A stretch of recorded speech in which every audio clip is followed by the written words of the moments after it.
सबसे पहले गुरु महाराज जी के चरणों में प्रणाम करती हूँ तथा उनसे प्रार्थना करती हूँ कि अपना आशीर्वाद भरा हाथ मेरे सर पर रखे, जिसे मैं जो भी बात कहना चाहती हूँ वो सही शब्दों में आप तक पहुँचा सकूँ। आज का हमारा टॉपिक है कि हमारे मन में शांति कैसे बनी रहे और हमारे घर में शांति कैसे रहे। तो एक बात समझने की है कि हमसे घर है, हम घर से नहीं है। तो इसका मतलब अगर हमारे मन में शांति है तो घर में शांति ऑटोमेटिकली आ जाएगी। तो हमको इस बात का ख्याल रखना कि हमारे मन में शांति कैसे रहे। तो कुछ बातें कॉमन ही होती है हमारे घर में, जिसकी वजह से हम अपसेट हो जाते हैं, हमारा मन अशांत हो जाता है। कुछ बातें हम लेते हैं एग्जाम्पल्स के लिए कि हमारे मन में नेचुरल तौर पर ही कुछ न कुछ एक्सपेक्टेशन हमको हर एक मेंबर से होती है कि फलाना आदमी ऐसे व्यवहार हमसे करे या ऐसे तरीके से हमको रिस्पेक्ट दे या ऐसी हमारी बात माने, या जो भी एक्सपेक्टेशन हम जिससे लगाए रखते हैं, अगर उसमें थोड़ी एक्सपेक्टेशन में थोड़ा सा ऊंच नीच अगर हो जाती है तो हम हर्ट हो जाते हैं और हमारा मूड अपसेट हो जाता है और मन अशांत हो जाता है, उसमें थोड़ी सी कम ज्यादा गड़बड़ होती।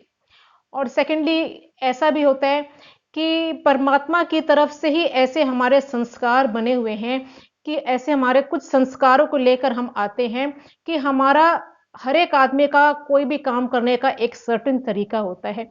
हर आदमी एक काम को एक अपने तरीके से करता है और दूसरे का तरीके से वो उसको फॉलो नहीं कर सकता।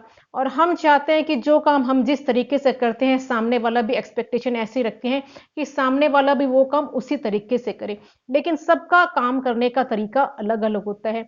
या फिर ऐसे भी हो जाता है, अगर वो सामने वाला हमारे तरीके से काम नहीं करता है तो भी हम अपसेट हो जाते हैं, इरिटेट हो जाते हैं कि ये कैसे कर रहा है, ऐसे करना चाहिए, इसको कई बार समझाया, इसके समझ में नहीं आती और न जाने क्या क्या क्या क्या राई का पहाड़ बना लेते हैं कि हमारी बात कितना इसको हम कब से समझाते आ रहे हैं, लेकिन फिर भी इसको अपने मन की करने और बस हमारा मन अशांत, मूड ऑफ, माइंड अपसेट।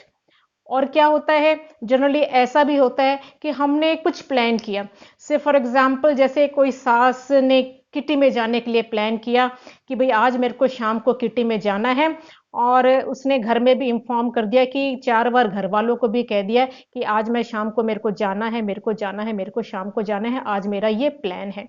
लेकिन 4 बजे जाना है उसको, तो वो 3 बजे रेडी होना भी शुरू कर दिया, बिल्कुल एकदम अच्छे से सब कुछ एकदम टिप टॉप रेडी भी हो गई। लेकिन जैसे ही घर से निकलने लग गई तो वैसे ही बहू ने आकर कह दिया कि मम्मी आप नहीं जा सकते हैं, क्योंकि मेरा प्लान बन गया है, आज मेरे को मार्केटिंग के लिए, मेरे को शॉपिंग के लिए जाना है, इसलिए आप अपना प्रोग्राम कैंसिल कर दो, क्योंकि बच्चे अभी आने वाले हैं और उनको खाना भी देना होगा, ये काम भी है, ये काम भी है। तो क्या होगा, माइंड अपसेट कि मैंने सुबह से 4 बार कह दिया था कि आज मेरा प्रोग्राम है, यूं भी नहीं कि मैं बिल्कुल बिना कोई प्रोग्राम के, बिना किसी के इंफॉर्म करे हुए जा रही हूं, लेकिन फिर भी एंड टाइम पर जब मैं रेडी होकर घर से निकलने लगी तो मेरे को ऐसी कॉल आ गई कि मेरे को प्रोग्राम कैंसिल करना पड़ा। तो क्या होगा, माइंड अपसेट, और गुस्सा भी आएगा कि मैंने कोई झट से अचानक से प्रोग्राम भी नहीं बनाया और इसने तुरंत आकर झट से बिना कुछ सोचे समझे सारा मेरा प्रोग्राम कैंसिल कर दिया। तो माइंड अपसेट, मूड ऑफ हो जाएगा। तो ऐसी छोटी छोटी कई बातें होती है जिसके कारण हमारा माइंड अपसेट हो जाता है, मूड ऑफ हो जाता है। अब हमको ये देखना है कि जब हमारा माइंड अपसेट हो जाता है, हमारा मूड ऑफ हो जाता है, मन अशांत हो जाता है, हम या दुखी हो जाते हैं या हमको गुस्सा आता है, तो इसका कितना बुरा असर हमारे फिजिकल बॉडी पर पड़ता है और बाहर के वातावरण में भी इसका कितना बुरा असर पड़ता है। क्योंकि जैसे ही हम अशांत होते हैं, मन दुखी होता है या हम अपसेट होते हैं, माइंड अपसेट होता है, माइंड जब अपसेट होना शुरू होता है यहाँ से, तो यहाँ पर अपसेट होते ही क्या होता है कि कुछ एंजाइम हमारे अंदर सिक्रीट होने शुरू हो जाते हैं, जिनका फ्लो ऊपर से नीचे की तरफ होता है। कुछ एनर्जी जो है ऐसी हमारी बॉडी के अंदर निकलने लग जाती है कि जिसका कि हम देखें कि कितना बुरा असर हमारे ऊपर पड़ता है। देखने में आता है कि जो हमेशा चिंता में रहता है उसकी आंखों के आगे डार्क सर्कल्स आने लग जाएंगे, झुर्रियां, धीरे धीरे उसकी झुर्रियां आने लग जाएगी। मन जब अपसेट होगा तो कितना भी अच्छा खाना हमारे आगे आ जाए तो हमको उसमें स्वाद ही नहीं आएगा, यानी कि हमारे टेस्ट बर्ड्स भी इफेक्ट होना शुरू हो जाएंगे।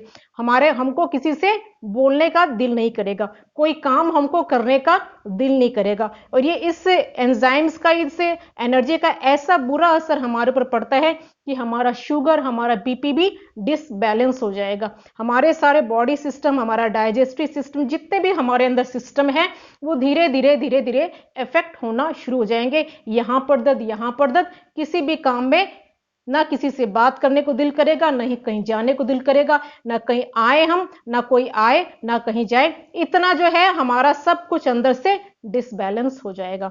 और सिर्फ अंदर से ही नहीं, ये जो एनर्जी हमारे अंदर निकलती है, ये सिर्फ हमारे अंदर अंदर ही नहीं रहती है, वो धीरे धीरे हमारी बॉडी से बाहर निकलना शुरू कर देती है। और बाहर निकलना शुरू कर देती है तो फिर देखिए इसका कितना बुरा असर होता है।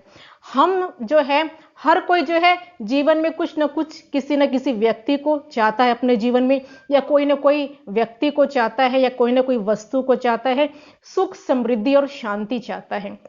लेकिन जैसे ही हमारी एनर्जी हमारे चारों तरफ में हमारी बॉडी से निकलने शुरू हो जाती है, और जिन चीजों को, वस्तुओं को, व्यक्ति को हम अपने जीवन में चाहते हैं, उसको आने का ये एक ऑब्स्टेकल बन जाता है, हमारे चारों तरफ दायरा बन जाता है। और ये अब डिपेंड करने की बात है हम कितने अशांत है, कितनी एनर्जी हमारे अंदर से निकल रही है और कितनी तेजी से निकल रही है। जितनी दूर तक ये एनर्जी जाएगी, उतनी दूर तक का वातावरण जो है, पूरा जो एटमॉस्फेयर है, वो अशांत हो जाएगा। और जो चीजें हमारे पास आना चाह रही थी, जिन चीजों, हमने सुना है कि जिन चीजों को हम चाहते हैं कि हमारे जीवन में आए, वे चीजें भी एक्चुअली चाहती है कि हमारे पास आना चाहती है। वे चीजें हमारे पास आना चाहती है, लेकिन हम अपने चारों तरफ ऐसा दायरा बना लेते हैं कि उनको आने का रास्ता ही नहीं दिखता है। तो हम देखिए कैसा जो है इस एनर्जी का बिल्कुल साइंटिफिकली प्रूव्ड बात है, कैसा इस एनर्जी का हमारे फिजिकल बॉडी पर असर पड़ता है, और कैसा हमारे घर के वातावरण पर और बाहर भी कितना असर पड़ता है। तो अब इससे कैसे बचा जाए, तो इसका उपाय क्या है? तो इसका उपाय ये है कि हमको 2-3 बातें जो है अपने जीवन में समझ लेनी चाहिए। तो बस बड़े सिंपल से कुछ नियम अपने जीवन में अपना लें तो ये सारी चीजों को हम सब दूर कर सकते हैं। ये हमारे हाथ की बात है, ये सब हमारे हाथ की बात है कि जब तक हम अशांति को अपने परमिशन नहीं देंगे, तब तक वो हमारे अंदर आ नहीं सकती है। ये हम ही इसको जब तक परमिशन देते हैं तभी वो हमारे अंदर आती है, नहीं तो वे आ नहीं सकती है। और हम कुछ बातें समझ लेंगे तो हम उसको कभी भी परमिशन देंगे नहीं। अब हम देख रहे हैं कि कितना बुरा असर जो है इसका हो रहा है, तो क्या कभी हम इतनी अपने खुद अपने पैरों पर कुल्हाड़ी मारेंगे? कोई भी नहीं मारेगा। तो हम कैसे बचें? तो इसका उपाय क्या है? अब देखिए कि ये एक जीवन जो है, ये पूरा जो संसार जो है, एक रंगमंच है, एक स्टेज है, और हम अलग अलग कैरेक्टर लेकर कोई ना कोई आया है और उसको अपना कैरेक्टर प्ले करना है। हर किसी को कैरेक्टर देने वाला डायरेक्टर कौन है? वो भगवान है, और वो हर एक को अलग अलग कैरेक्टर देकर भेजता है। हर किसी का अपना अपना रोल है, हर किसी के अपने अपने डायलॉग है। तो हर कोई अपना अपना रोल जो है वो अच्छे से प्ले करना चाहता है। क्यों? क्योंकि उसको अच्छी एक्टिंग का, अच्छे रोल निभाने का उसको अवार्ड लेना है। जैसे कि हम देखते हैं कि फिल्म पे अवार्ड होते हैं, तो उसमें बेस्ट हीरो का भी अवार्ड मिलता है और बेस्ट विलेन का भी अवार्ड मिलता है। और बेस्ट विलेन कौन होता है? कि जो बिल्कुल एकदम अच्छे से दिखाए कि एकदम ओरिजिनल जो बदमाश है, कि भाई कितनी वो दुख सबको दे रहा है, जो सबसे अच्छा, सबसे ज्यादा अच्छे से दुख देगा, और उसको वो बेस्ट विलेन का अवार्ड ले जाता है। तो पर्दे पर सामने तो सब एकदम एक दूसरे के दुश्मन दिखते हैं, लेकिन पर्दे के पीछे सब एक है, सब हाथ मिला रहे हैं। तो ऐसे हम सब एक है, हम सब की आत्मा एक है, लेकिन जिसको जो रोल जो मिल गया है वो उसको प्ले करना पड़ेगा। जिसको जो डायलॉग जो जिसके लिए सेट हो गए हैं, वो उसको वही डायलॉग प्ले करने पड़ेंगे। तो हमारी एक्सपेक्टेशन लगाने से कुछ होने वाला नहीं है, क्योंकि उसको जो वो रोल मिला हुआ है, उसको वो रोल वो अच्छे से प्ले करेगा। लेकिन वो अपना रोल प्ले करेगा और हमको अपना रोल प्ले करना है।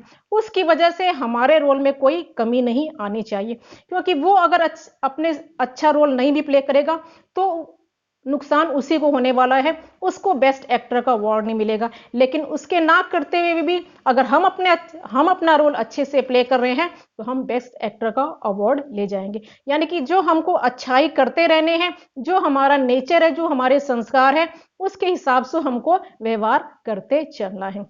एक तो ये बात है। और दूसरी बात ये कि हमने प्लान किया कि आज हम ये खाएंगे, या हमने प्लान किया कि हमने अपनी बहू को बोला कि भाई आज हमारे लिए, मेरा मन कर रहा है आज मेरे लिए ये पास्ता पिज़्ज़ा बना दो। लेकिन हमारे सामने क्या आ गया? बॉइल्ड वेजिटेबल आ गया। कहा कि मम्मी मैं डाइटिंग कर रही हूँ तो आपको भी यही खाना पड़ेगा। तो हम सोचते हैं, परेशान हो जाते हैं कि कभी तो मैं कुछ चीज़ की डिमांड करती ही नहीं, और आज मैंने कुछ डिमांड किया तो आज मेरे आगे क्या आ गया? Boiled vegetable. बिल्कुल ऑपोजिट चीज़। तो हमने कोई प्लान बनाया और हमारा प्लान फेल हो गया। तो क्या कहते हैं संत महात्मा लोग, क्या कहते हैं कि हर एक के जीवन में दो की चलती है। दो कौन? या तो हमारी चलेगी, और अगर हमारा प्लान नहीं चल रहा है तो किसका प्लान चलेगा? उस ऊपर वाले का प्लान चलेगा। तो हमारा प्लान अगर चल रहा है तब तो हम सेटिस्फाइड है ही हैं, और अगर हमारा प्लान नहीं चल रहा है तो उसका प्लान चल रहा है, और उसका प्लान तो और भी ज्यादा बेटर होता है, क्योंकि हम तो एक लिमिटेड डिस्टेंस तक देख सकते हैं, और उसका डिस्टेंस जो है, उसका जो देखने का नजरिया है वो अनलिमिटेड है। तो वो हमेशा हर किसी का वेल विशर है, वो जो भी सोचेगा हमसे बेटर ही सोचेगा। तो अगर हमारा नहीं चल रहा तो उसका प्लान चल रहा है, तो ये सोचकर सेटिस्फाइड रहें, दुखी ना हो, सामने वाले से नाराज ना हो। माध्यम कोई भी बन सकता है, निमित्त कोई भी बन सकता है, वो जो है अपना प्लान लगाने के लिए निमित्त किसी को भी बना सकता है। तो उस निमित्त पर हमको क्रोधित नहीं होना है, उस पर गुस्सा नहीं होना है, और हमको हर्ट भी नहीं होना है। क्यों? क्योंकि वो हमसे हमारे लिए अच्छा ही सोचेगा, कुछ बुरा नहीं सोचेगा। इस वक्त हमको बुरा लग सकता है, लेकिन अगर हम ऐसा सोच लें कि हम ये सोच लेते हैं कि हमारा प्लान फ्लॉप हो गया तो सामने वाले का चल रहा है, सामने वाले का नहीं चल रहा, उस ऊपर वाले का चल रहा है। तो हम ये सोचकर सेटिस्फाइड रहें, और जो है सामने वाले को जो भी निमित्त बना है उसके लिए कोई भी मन दुखी ना करें, या उसके लिए कुछ बददुआएं ना निकालें कि भाई आज आज तूने मेरा प्रोग्राम फ्लॉप किया ना, कल मैं भी तेरा करूंगा। उसके लिए ना कोई बदले की भावना होनी चाहिए, ना कोई गुस्से की भावना होनी चाहिए, बल्कि क्या होना चाहिए? क्या कहते हैं समझदार लोग, संत महात्मा लोग, क्या कहते हैं कि जिसने भी हमारी बात नहीं मानी है, या जिसने भी हमको हर्ट किया है, या जिसने भी हमारा प्लान फ्लॉप किया है, या जो भी हमारी इच्छाओं में, हमारे काम में रुकावट डाल रहा है, उसके लिए हमारी भावना कैसी होनी चाहिए? कि उसके लिए हमको क्या करना चाहिए? कि उसकी हेल्प हमको करनी चाहिए। वो जो चाहता है उसके लिए हमको काम करना चाहिए। लेकिन ये भी उस टाइम होता नहीं है, मुश्किल हो जाता है कि भाई जो मेरे काम में रुकावट डाल रहा है, तो इतने बड़ा दिल नहीं होता कि हम उसको हेल्प करें। तो चलो कोई बात नहीं, उसके लिए हेल्प ना करें तो उसकी तारीफ करें। तो इतना भी अगर, चलो तारीफ भी अगर हम नहीं कर सकते हैं, हम सामने वाले से एक्सपेक्टेशन रखते हैं कि हमारी तारीफ करें, लेकिन चलो हम उसकी हेल्प भी नहीं कर सकते, उसकी तारीफ भी नहीं कर सकते, लेकिन कम से कम एक बात तो जरूर मन में रखनी चाहिए कि उसके लिए दुआएं निकालें। ना उसके लिए गुस्सा रखे, या नफरत रखे, ना बदले की भावना रखे, बल्कि उसके लिए दुआएं रखें कि God bless him, God bless her, कि भाई तू सुखी रहो, तुम खुश रहो। दिल से ऐसी, ऊपर से नहीं, दिल से ऐसी दुआएं निकलती रहनी चाहिए। तो दिल से ऐसी दुआएं निकलेगी तो मन अपने आप शांत होना शुरू हो जाएगा। जो मन पहले अशांत था, वो जैसे ही हम दूसरे के लिए दुआएं, जैसे ही हमारे दिल से, सच्चे दिल से अगर हम किसी के लिए दुआएं निकालने शुरू कर जाए, चाहे कुछ भी वे करें, कैसे भी काम करें, वे अपना रोल अदा कर रहे हैं, हमको अपना रोल अदा करना है। दुआएं निकलने शुरू हो जाएगी तो एंजाइम जो है वो दूसरा ही सिक्रीट होना शुरू कर देगा, दूसरी एनर्जी निकलनी शुरू हो जाएगी। तो सारे जो मन जो अशांत था वो शांत होना शुरू हो जाएगा। दुआएं, ये एक बार हमको करने में डिफिकल्ट लगता है, लेकिन जब इसको हम एक्सपेरिमेंट करेंगे, एक हफ्ते के लिए हम इसको एक्सपेरिमेंट करके देखें कि 1-2 दिन में ही हमको रिजल्ट आना शुरू हो जाएगा। क्योंकि जैसे ही हम दूसरों के लिए दुआएं निकालना शुरू कर देते हैं कि सर्वे भवन्तु सुखिनः, सर्वे सन्तो निरामया, सर्वे भद्राणि पश्यन्तु मा कश्चित् दुःख भाग्, कि सबके जीवन में खुशी हो, सभी निरोगी हो, सब कोई दुखों से दूर हो। ऐसी दुआएं जब हमारे दिल से निकलनी शुरू हो जाएगी तो यहां से कौन सा एंजाइम शुरू हो जाएगा?